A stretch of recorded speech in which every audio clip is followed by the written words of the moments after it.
Hey guys, this is Rick at Tasty Guitar.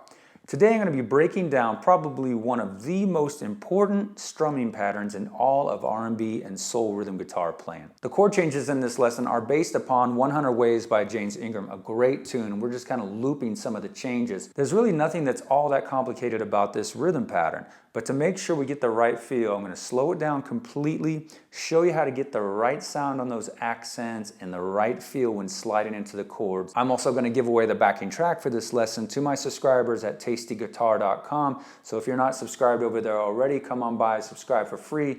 You'll get an email with a link to get you backstage and get that free backing track. So tune up and let's get started. All right, so let's break down this strum very slowly. What I'm doing is I'm starting here on an E flat major 7 chord here, right at the 6th fret.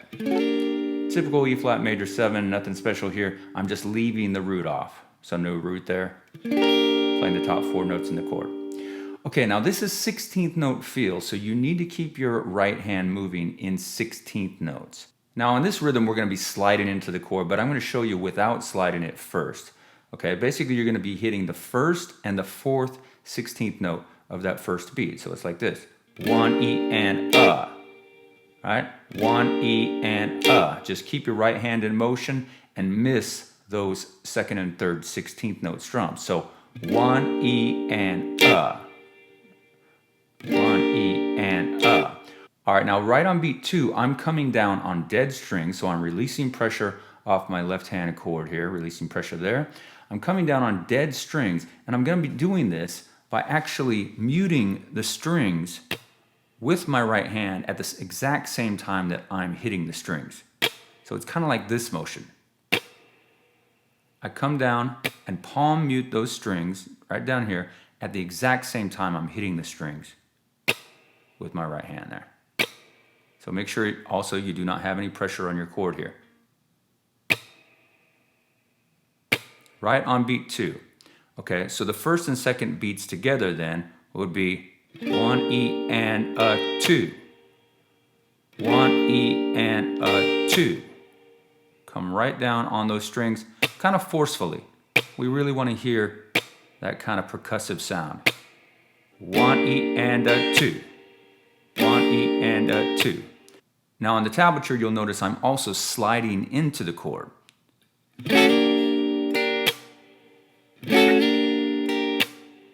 So that's a really kind of a quick slide. And I'm just coming in from a half step below. I mean, you could come in further down if you wanted to, but really it's just kind of a quick slide. So I'm coming in from a half step below. Just like that. 1 E and a 2. All right, now it's probably best to keep that right hand in motion when we're not playing there also. So like 1 E and a 2 E and So right on beat 2, after you hit those dead strings on the downstroke there, 1 E and a 2. Keep it in motion. 1 E and a 2 E and Keep the right hand in motion. 1 E and a 2 E and All right, so once you got the mechanics of that strum down, come back and let's look at the chords we're going to be playing in this exercise. Okay, we are starting by hitting that E flat major 7 there. Then we're going to an E flat 9. Here's the full E flat 9 shape, but we're just getting rid of the root and getting rid of the note on the high E string. I'm using this fingering right here, 1st, 3rd, and 4th finger. All right, which is basically the 5 chord to the next chord, which is the A flat major 7. I'm using this voicing right there, sliding into it. All right, then we are going to a G7 with a raised 5th. All right, right there. The root on this would be here on the low E string, but I'm not playing that. I'm starting from the flat 7 here, the 3rd, the raised 5th, and the root on top. That voicing right there. Again, sliding into it. All right, now that G7 with the raised 5th is kind of the 5 chord to the next chord, which is the C minor. And I'm just a C minor bar chord without the root. Here's your C minor bar chord, getting rid of the root, and putting the 1st finger up on that high E string. All right, this is leading then to an F9 chord at the 8th fret here, 7th and 8th fret. Again, here's our full F9, and I'm just taking that same shape that we did earlier on that E flat 9. And then we are ending on a B flat 7 sus 11, or you could also refer to this as an A flat over B flat. A lot of different names for this chord. Basically, it's acting as a 5 chord to turn it around back to the beginning of the E flat major 7. All right, now let's go ahead and play this with the metronome at 60 BPM. Here we go. 1, 2, 3, 4.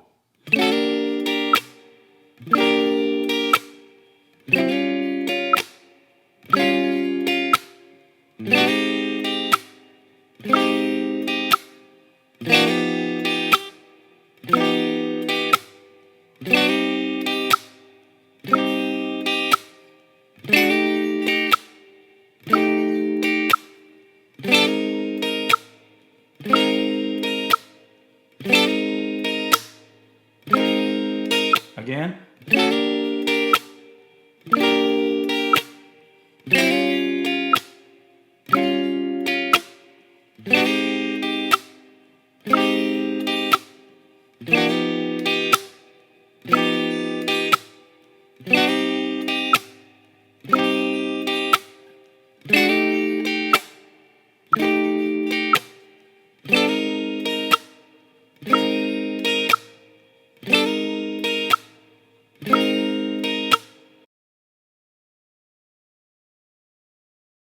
All right, so the tempo of the backing track with this one is at 92 BPM. So slowly work your way up to that tempo in increments of 5 BPM. Now I'm going to go ahead and play it with that backing track.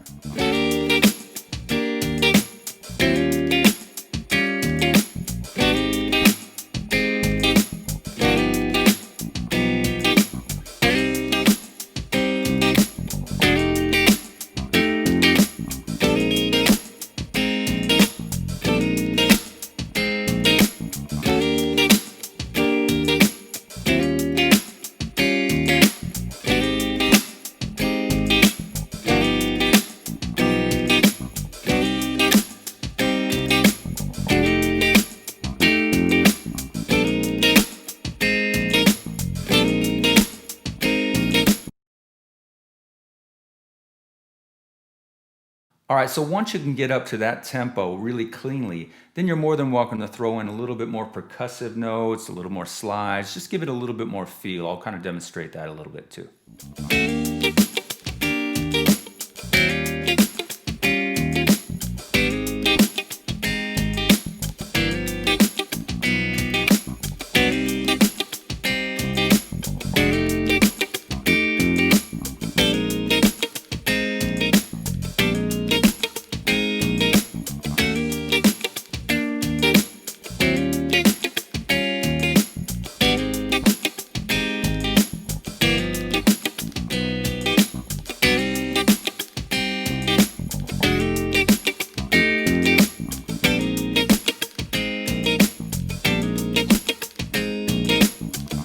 All right, so all I did there to kind of give it a little bit more life and feel is just throw in a little bit more of that percussive strumming on dead strings.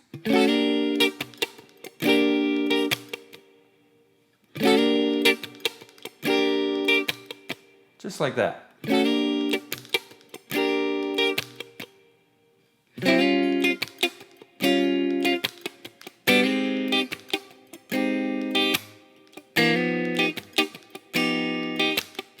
Now you're kind of free to put them in wherever you want.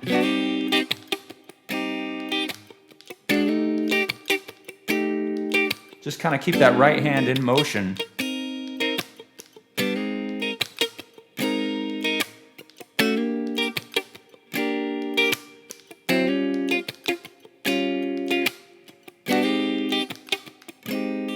And these are very kind of light. When I'm throwing in those extra percussive strums, really I'm only trying to hit the top 2 or maybe 3 strings. Watch it from the side view here.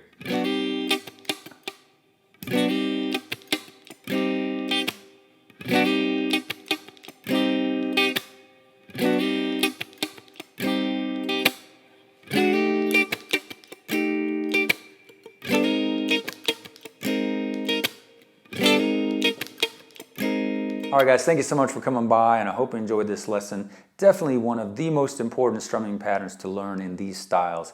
Come on by TastyGuitar.com, and I'm going to give away the free backing track to the subscribers there. I've also got some great funk, R&B, and soul ebooks for you there, and I do offer private instruction via Skype or Zoom. This has been Rick. Thank you.